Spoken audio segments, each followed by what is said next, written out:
बताइए। देखिए, चौधरी सुरेंद्र सिंह जी जमीन के नेता थे और उन्होंने एक पार्टी खड़ी करी थी बहुत मेहनत के साथ।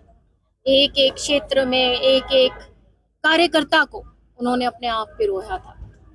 घंटों तक सफर में रहते थे और एक एक को नाम से जानते थे। एक एक मुझे बताया करते थे कि हर गांव में, पूरे हरियाणा में कम से कम वो 10 लोगों को बाय नेम जानते थे। तो बहुत मेहनत, उनकी कड़ी तपस्या थी और जमीन से जुड़कर उन्होंने हमेशा लोगों की भलाई की राजनीति करी, भाईचारे की राजनीति करी और उसमें उतार चढ़ाव उन्होंने देखे। उससे और भी वो मंच के ऊपर निकले और उनका नेतृत्व और भी स्ट्रॉन्ग हुआ।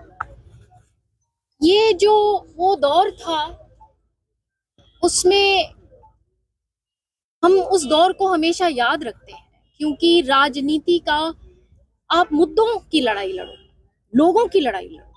अभी भी आज आप हाल में देख रहे हैं कि बिहार में एक तरफा चुनाव एनडीए ने जीता है और उससे पहले आप देखिए कि किस प्रकार से कांग्रेस पार्टी बातें कर रही थी कि वोट चोरी हो गई। मुद्दे से बिल्कुल ही दूर, ना तो इनके पास कोई नीति थी, ना नेता जमीन पे थे। सिर्फ बात आज इनके लिए दुर्भाग्य की बात है कि सिंगल डिजिट में आके खड़े हो गए।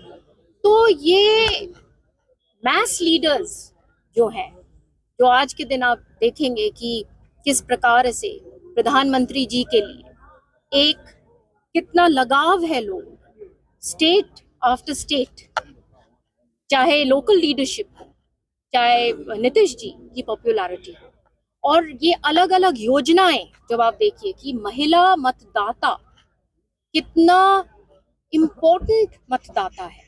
अब ये जो युग है, ये समय है, ये महिला सशक्तिकरण का युग है और ये दिशा माननीय प्रधानमंत्री जी की दी गई है। देखिए, एक तो बाहर खड़े होके आप किसी भी और अन्य प्रदेश में या विदेश में जाके कोई भी बातें कर लीजिए, ग्राउंड पे वो स्टेट ने दिया है ना। अब उन्होंने हरियाणा के लिए ये सब बोला। हरियाणा इतना सशक्त राज्य है, यहाँ पे आपको गांव गांव में पता होता है, जब वोट पड़ती है अगर कोई ऐसी बात हो जाती है तो गांव में वोटिंग रोक देते हैं। एक एक पता होता है किसका वोट कहाँ है गांव वालों को। तो ये कहना तो हमारी संस्कृति से ही वो वाकिफ नहीं है कि इस प्रकार से बात हो ही नहीं सकती। और क्या कह सकते हैं, उनके पास तो कुछ है नहीं। लगातार चुनाव हार रहे हैं, लगातार सेंटर उन्हीं को बागडोर दे रहा है, पता नहीं क्या विवशता है उनकी, वो ही जवाब दे सकते हैं। सब जानते हैं कि किस तरीके से उनके ऊपर जो भी एलिगेशंस हैं, सब पता है कि उनके कार्यकाल में किस प्रकार से काम। हमसे जुड़े रहने के लिए हमारे YouTube चैनल को सब्सक्राइब करें और नई वीडियो की नोटिफिकेशन के लिए बेल आइकॉन को दबाएं। अगर आप ये वीडियो Facebook पर देख रहे हैं तो लाइक जरूर करें और ज्यादा से ज्यादा शेयर करें। धन्यवाद।